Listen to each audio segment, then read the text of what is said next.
There is something deeply powerful about Catholic conversion stories, especially when they come from the most unlikely places: atheism, secular culture, or other faith traditions. These stories aren't just emotional, they are a living proof of a God who never stops chasing after his children. In today's video, I want to take you into the heart of two such journeys. First, Michael Knowles, the sharp and fearless political commentator whose return to the Catholic faith has made waves both culturally and spiritually. And second, the deeply personal story of Bishop Robert Barron, a man who was and still is the reason I found my way back to the Catholic faith. Let's start by listening to Michael's journey. We call it reversion to Catholicism. So you were raised a Catholic, right? Yeah. And then sort of drifted away, like many people in your generation. Came back. What precipitated the comeback? I'm just curious, like what started the journey back? I fell out at my confirmation.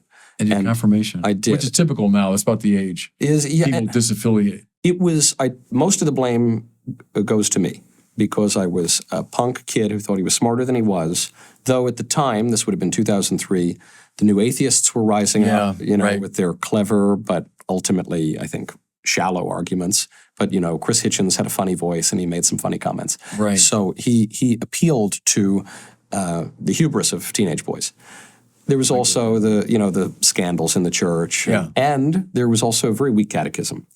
The felt banners and the sappy, ridiculous 70s hymns and I would say liturgical abuses that followed for half a century that were really bad. I remember when I was in Italy during college, I came to the conclusion that God exists because a friend of mine, a randomly assigned, providentially assigned roommate, who was baptized Catholic, raised megachurch Protestant, fell away a little bit like me.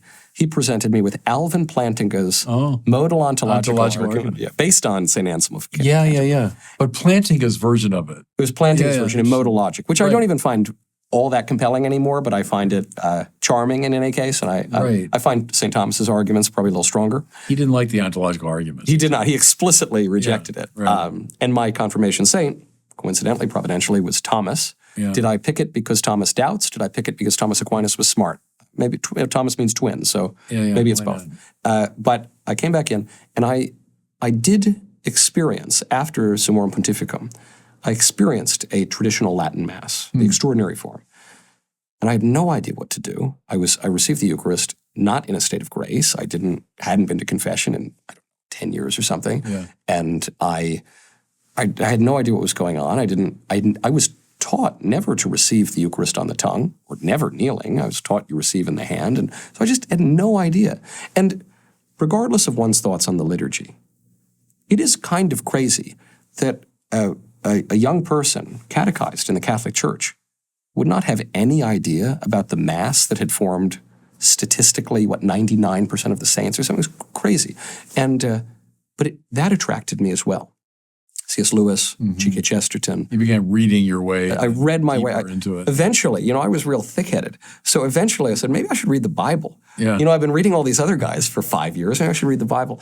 Read the Bible. That really struck me. I mean, this was now the beginning of new. Did you read it straight through, or how did you read the Bible? No, I've done, I think they call it Bible in 25 years, or maybe I've done 25 Bibles in a year. So I've read Genesis a million times, but I'd peter off a little bit. And I just dove right in to the Gospels because I said, look, I accept that God exists, so now I have to grapple with the question of whether our Lord is who he says he is. And I guess a good place to go for that is the Gospels. And they really jump out at you. I spoke once with the comedian Norm Macdonald. Yeah. And the great Norm Macdonald. The great Norm Macdonald. And he and I had a very long correspondence for a period of weeks. Every night we would write each other these essays, basically. And he said something to me. I don't know that I've ever mentioned this publicly. But he said to me, we were talking about religion a lot. He said, the thing about the Bible is, I've just always known it's true. I've just always, me, it just strikes me as true, and I've always known that. I've never really had any doubt whatsoever. And that was my experience of reading the Gospels again.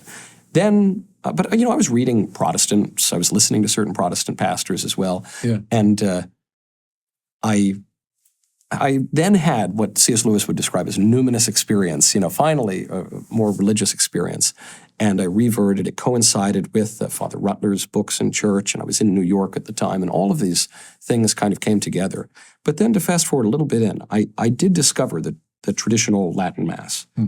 And it had a big effect on me. And it even made me wonder, had this Mass remained, would I have fallen away? Michael Knowles' story echoes that of many cradle Catholics in America. They receive the sacraments, and then when they go to the college, they disappear into the attractions of the world. But God never gives up on them. He goes in search of them to bring them back to the faith and fulfill their life purpose. And that's exactly what happened with Michael Knowles. That part is familiar. But what stands out in his reflection is how often he talks about the liturgy.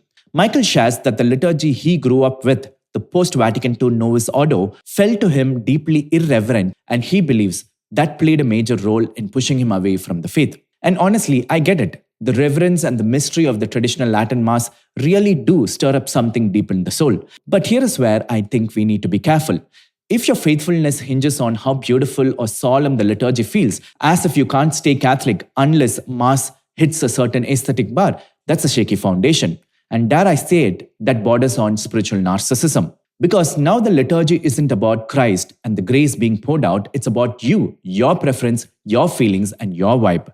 The Eucharist is the Eucharist no matter the packaging. The sacrifice of the Mass is not diminished by the poverty of its surroundings, because the power of the liturgy does not come from how it looks, it comes from who it is. And He's always there. So yes, I respect Michael's view. Reverence matters, beauty lifts the soul, but let's not confuse aesthetics with faith. If your belief depends on how the liturgy feels, maybe the issue isn't the liturgy, maybe it's you. Now, let's move to Bishop Barron's story, which I believe holds a different kind of lesson altogether. Let's listen. Mine was at Fenwick High School. I say John was down the hall because he was a year ahead of me at Fenwick. And it was early in the afternoon, and we were just in from the playground, as I remember. So it's all these sweaty guys. Fenwick was an all-guys school at the time. And this young Dominican friar taught us one of Aquinas' arguments for God's existence. And it's sort of like you. I'm born and raised a Catholic. I went to Mass every Sunday, and I never doubted God's existence, but I never thought about it deeply, never thought you could think about it deeply. And I don't know why, for some reason, it just hit me with an extraordinary power of the reality of God.